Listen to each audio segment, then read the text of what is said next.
এটা খুব পুরনো আমাদের, মানে এই মূর্তিটা মানে কেনা মূর্তি না, রূপোর মূর্তি, কিন্তু এর একটা বিশেষত্ব আছে। মানে এটা আমার আমার মানে ঠাকুমার তার শাশুড়ি মানে সেই প্রথা হয়ে আসছে। কবে কোন জেনারেশন থেকে শুরু হয়েছে আমি জানি না, তবে জন্ম থেকে দেখছি মা পুজো করতেন, মা পরে মা আমাকে দিয়ে গেছেন। তো আমি মা যেভাবে পুজোটা করতেন, যেভাবে দেখেছি ঠিক সেইভাবেই।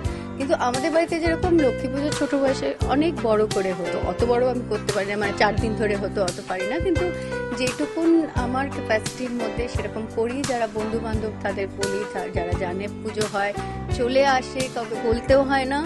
আর যাদের অনেক সময় ভুলে যায় অনেকে, তখন একটা রিমাইন্ডার দিয়ে দিই।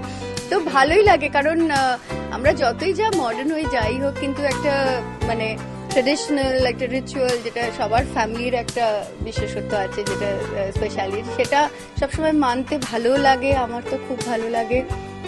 একটু মাঝে মাঝে স্ট্রেন হয়ে যায়, কারণ একা বাজার হাট করে সমস্ত কিছু একা হাতে করতে একটু স্ট্রেন হয়ে যায়, তবে আই এনজয়। খিচুড়ি, মটরশুঁটি আলু দিয়ে খিচুড়ি, খুব সিম্পল। 5 ভাজা, পটল ভাজা, ভেন্ডি ভাজা, বেগুন ভাজা, আলু ভাজা, আর ছোট বড়ি ভাজা হবেই, আর কুমড়ো ভাজা। এটা একটা মানে 6 রকম হয়ে যায়, কিন্তু তাও।